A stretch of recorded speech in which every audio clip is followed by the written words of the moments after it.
ఎలా ఉందన్న మూవీ? ఇది ఆర్జీవీ వ్యూహం అండి. దీని గురించి చెప్పడానికి వెళ్ళి ఆర్జీవీకి ప్యాకేజ్ వచ్చింది, కొన్ని వేల కోట్లు డెన్ కట్టుకున్నారు వైసీపీ డబ్బులతోనే. ఆ డెన్ను బాగా చూసుకోవాలంటే మళ్ళీ ఇంకో 5 ఏళ్ళు జగన్ రావాలి. చంద్రబాబు వస్తే డెన్ ఉండదు, ఆర్జీవీ ఉండరు. అసలు నాకేం రుసుమి లేదు, ఆయన అసలు సినిమాకి నేను చూపిలేదు అంటున్నాడు ఆర్జీవి గారు. ఇవ్వకుండానే అంత డెన్, ఆయన దగ్గర రూపాయి లేదుగా. అండ్ పేద సీఎం అని చెప్పుకునే జగన్ గారి నెంబర్ 1, ఇప్పుడు ఇండియాలోనే నెంబర్ 1 సీఎం, అంటే richest CM in the country అని చెప్పి మొన్న కూడా ఒక ప్రెస్ నోట్ వచ్చింది. మరి రూపాయి లేని జగన్ దగ్గర అన్ని వేల కోట్లు ఎక్కడి నుంచి వచ్చాయండి? అన్ని వేల కోట్లు లేకుండా ఆర్జీవీ గారు సినిమా ఎలా తీశారండి? ప్రొడ్యూసర్ ఇచ్చారు, నాకు జగన్ గారు ఏమీ లేదు అంటున్నారు. ఆ ప్రొడ్యూసర్కి జగన్ ఇచ్చారులేండి. ప్రొడ్యూసర్కి జగన్ ఇస్తేనే కదా ప్రొడ్యూసర్ ఆర్జీవీ గారికి ఇవ్వగలిగింది. ఆర్జీవీ డెన్ నుంచేగా ప్రొడ్యూస్ అయింది. ఆ డెన్ ఎవరు కట్టించారు? ఆ డెన్కి స్థలం ఎవరు ఇచ్చారు? ఆ డెన్లోని అమ్మాయిల ఫోటోలు పెట్టించి ఫ్రేములు కట్టించి ఆర్జీవీని ఒక ప్రమోటర్గా చూపిస్తున్నది ఎవరు? ఈ వెనకాల జగన్ లేడా? జగన్ చెప్పకుండానే ఎంత కుట్ర చేశాడో సినిమాలో ఆయన. దుర్మార్గుణ్ణి, ఒక దుర్మార్గపు నాయకుడిని ఇంత మంచిగా చూపించడమా? నిజాన్ని దాచిపెట్టి అవాస్తవాలని ప్రజలకు చూపించడమా? ఎంత తప్పండి అది. నిజాన్ని చూపించండి జనాలకి. 5 ఏళ్లలో నిజంగా జగన్కి నిజంగా అంత దమ్మే ఉంటే 5 ఏళ్లలో ఆయన చేసిన పాలన ఏంటి, ఆయన చేసిన హామీలేంటి, నవరత్నాల్లో ఆయన ఏమేమి ఇచ్చాడు, ఏ ఇయర్లో ఆయన ఉద్యోగాల క్యాలెండర్ రిలీజ్ చేశాడు, ఎంతమందికి ఆయన ఇళ్ల పట్టాలు అందించాడు. ఏం చూపించలేదా? నిషేధం అవేం చూపించలేదా? లేవుగా. మద్యపాన నిషేధం చేసి ఆయన ఒక మాట కూడా అన్నాడు, ఆ వీడియో కూడా నా దగ్గర ఉంది.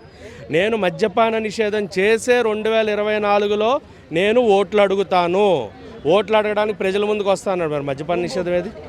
కొత్తగా బూమ్ బూమ్ వచ్చింది, రాష్ట్రానికి స్పెషల్ స్టేటస్ వచ్చింది, వరల్డ్ కప్ వచ్చింది. మరి ఇన్ని వచ్చినప్పుడు జగన్ని మద్యపాన నిషేధం చేయని కొత్త మద్యపానాలు తీసుకొచ్చి పాపం అదే బూమ్ బూమ్ టాక్ కదండి మన డాన్స్ మాస్టర్ రాకేష్ మాస్టర్ గారు మరణించడం జరిగింది. మరి అంత కల్తీ మందుని జనాలకి సప్లై చేస్తూ బస్సుల్లో మన రీసెంట్గా కూడా చూసా, బస్సులో డబ్బులు పంచి పెడుతున్నారు జనాలను తీసుకెళ్ళడానికి. కొన్ని వేల బస్సులు, స్కూల్కి వెళ్ళే బస్సులను కూడా ఇటు పార్టీలకు తరలించి పార్టీ కుట్ర రాజకీయాలు చేసే వాళ్ళ గురించి ఇంత మంచిగా చూపిస్తే జనాలు ఎరిపప్పలమయం. చెవుల్లో పూలెట్టుకున్నామా? ఆర్జీవీ తీస్తే మంచి సినిమాలు తీయండి, లేదా మానేయండి. ఇలాంటి కామెడీ సినిమాలు తీసి ఫన్నీగా మమ్మల్ని నవ్వుకునేలాగా చేయకండి. జగన్ గారు మొత్తం కామెడీయేగా. జగన్ గారి డైలాగ్స్ అన్నీ కామెడీగానే ఉన్నాయి. జగన్ గారి డైలాగులన్నీ, ఎందుకంటే ఆయన ఆంధ్ర రాష్ట్రానికి చేసిన మంచి ఏం లేదుగా, 5 ఏళ్ల పాలనలో ఆయన చేసింది ఏం లేదుగా. సో ఇలాంటివి చేసిన నాయకుడిని జనాలు ఎలా గెలిపిస్తారు? మళ్ళీ క్యారెక్టర్ పరంగా ఏం చూడలేదండి, నేను కామెడీ ఫిలింలో చూశాను. ఎందుకంటే మిమ్మల్ని ఇందాక క్వశ్చన్ అడిగాను కదా, రక్త చరిత్ర తీశారు ఆర్జీవీ గారు ఒకప్పుడు. రక్త చరిత్ర, అందులో జగన్ గారు కుట్రను చూపించారు. పరిటాల రావు గారి హత్య కేసులో జగన్కి వ్యతిరేకంగా తీసిన ఆయన ఈ రోజున జగన్కి సపోర్టివ్గా సినిమా తీశాడంటే ఆయనకి ప్యాకేజ్ ముట్టలేదంటారా? ఒకసారి ఆలోచించండి. అలాంటివి చేసిన ఆర్జీవీ గారు ఎలాంటి సినిమా చేయడం అనేది చాలా బాధాకరం. ఆర్జీవీ గారు అంటే మాకు ఒక అభిమానం, ఆయన మీమ్స్ అంటే ఒక ఇది ఉంటుంది. కానీ ఇలాంటి సినిమాలు చేసావు పోగొట్టుకోవద్దని కోరుకుంటున్నాను. ఆయన తీసేది ఆయన తీస్తారు, మేము చెప్పేది మేము చెప్తాం. జనాలకి మేము చెప్పేది ఒకటే, సినిమాలు చూసి మోసపోయి ఓట్లు వేయకండి. మళ్ళీ ఇంకొకసారి అలాంటి నాయకుడిని గెలిపిస్తే నెక్స్ట్ ఇంకొక 5 ఏళ్లలో ఆంధ్ర రాష్ట్రాన్ని వేరే వాళ్ళకి అమ్ముకోవడమే. జగన్ పాలన అంటే సరిగ్గా చేయలేదని చెప్తున్నారు, మిగతా వాళ్ళని కూడా అసలు ఏం చేతగాని వాళ్ళకి చూపించారంటున్నారు. ఆయన పాయింట్ అదే కదా, ఎవరు ఏం చేయలేదని చూపించడం ఆయన పాయింట్. ఆ పాయింట్ మీద ఆయన చూపించాడు. ఆయన వ్యూహం సక్సెస్, బట్ పబ్లిక్లో వ్యూహం ఫెయిల్యూర్. ఆర్జీవీకి ఆయన వ్యూహం సక్సెస్, పబ్లిక్కి ఆయన వ్యూహం ఫెయిల్యూర్. ఆయన చూపించిందంతా వాస్తవమే, ఇందులో ఒక్క పాయింట్ కూడా నిజం లేదు. జగన్ ప్రజల గురించి ఆలోచించే నాయకుడు కాదు, ఆయనకి ప్యాకేజ్ ఎంత ముడుతుంది, ఆయన ఆస్తులు ఎన్ని పెరుగుతాయి అని ఆలోచించే నాయకుడే. ఒక్క ప్రజలకి ఒక్క మంచి పని కూడా ఆయన చేసింది లేదు 5 ఏళ్లలో. మద్యపాన నిషేధం చేసి ఓట్లు అడుగుతాను, చేసి ఓటు అడగమనండి, ఆంధ్రాలో మేము ఓట్లు వేయడానికి రెడీ. నెక్స్ట్ పాలిటిక్స్లో ఏమైనా ఎఫెక్ట్ అయ్యే ఛాన్సెస్ ఉన్నాయా? లేదండి, ఇలాంటి సినిమాలు కామెడీ సినిమాలు జనాలు పట్టించుకోరు. అదే చెప్తున్నా, అంటే కుట్ర రాజకీయం చేసి అప్పుడు కూడా రిగ్గింగ్ జరిగింది కదా, మీకు గుర్తుందా? కొన్ని ఏరియాల్లో 75,000 మంది ఓటర్లు ఉన్న చోట 150,000 ఓట్లు పడ్డాయి. ఎక్కడి నుంచి పడ్డాయి? మిగతా 75,000 ఓట్లు ఎవరేసాడు? అంటే ఒక బటన్ నొక్కితే ఆయన బటన్ కూడా ఓటు వెళ్ళిపోద్దా? ఈవీఎంలు ట్యాంపర్ చేసేస్తారు ఇష్టం వచ్చినట్టు. జనాలు ఎరిపప్పలే. ఇక్కడ ఆయనకి బీజేపీ సపోర్ట్ ఉండి ఎందుకంటే చంద్రబాబు వస్తే స్పెషల్ స్టేటస్ మీద ఖచ్చితంగా కూర్చుంటారు. సో చంద్రబాబు రాకూడదు అన్న వ్యూహం అప్పుడు జరిగింది కాబట్టే. కానీ ఆంధ్ర ఇప్పుడు పాడైపోతుంటే బీజేపీ కూడా చూస్తూ ఉండలేక జగన్ లాంటి సీఎం ఉండకూడదు అన్న పాయింట్లోనే టీడీపీతో మళ్ళీ కలుస్తున్నారు. ఎందుకు అంటే ప్రత్యేక హోదా గురించి 5 ఏళ్లలో నిజంగా ఒక క్వశ్చన్ అడుగుతా, సినిమాలో చూపించారు కదా, ప్రత్యేక హోదా గురించి నిరాహార దీక్ష చేసిన సీఎంగా ఈ 5 ఏళ్ల పాలనలో ప్రత్యేక హోదా గురించి బీజేపీని ఒక్కరోజు క్వశ్చన్ చేసి చూపించమన్న, ఒక్కరోజన్నా ఆయన ప్రత్యేక హోదా గురించి మాట్లాడిన ఒక్క మాట.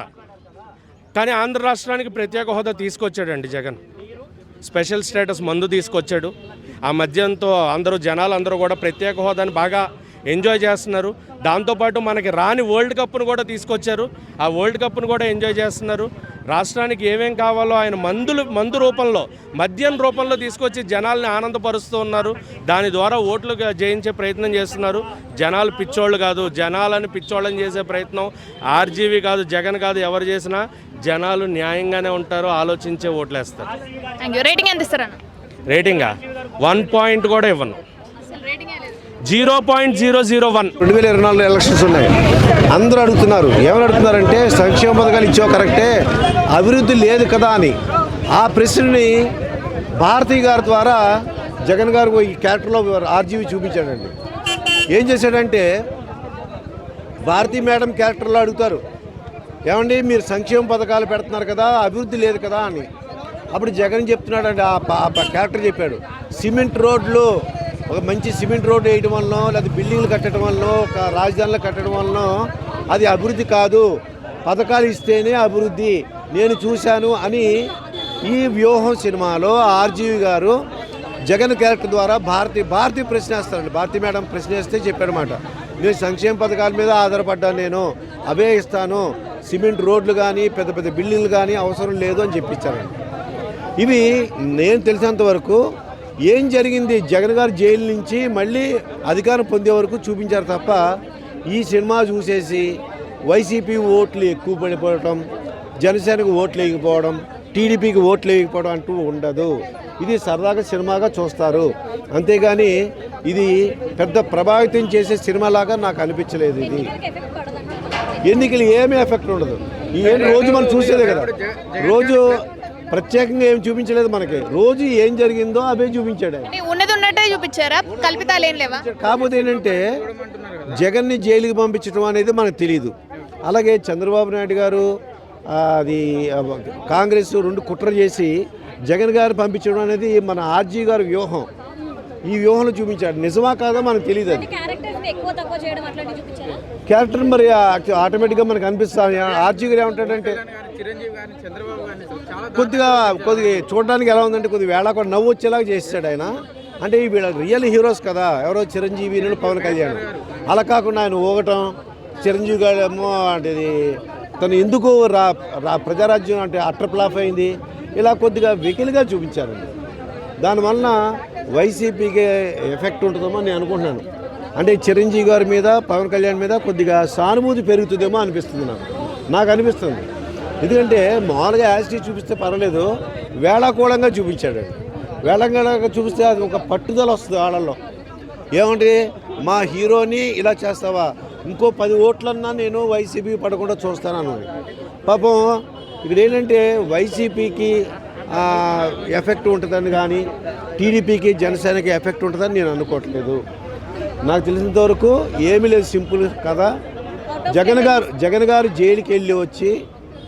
జైలుకి వెళ్ళటం, అక్కడి నుంచి 2019లో సీఎం అయ్యేవాటి వరకు ఈ సినిమా ఉంది. అక్కడక్కడ క్యారెక్టర్లు అందరికీ తెలిసిన విషయమే, కొత్తగా ఏమీ లేదు. వ్యూహంగా 2 10కి 2 ఇస్తారా? 10కి 2, 5కి 2.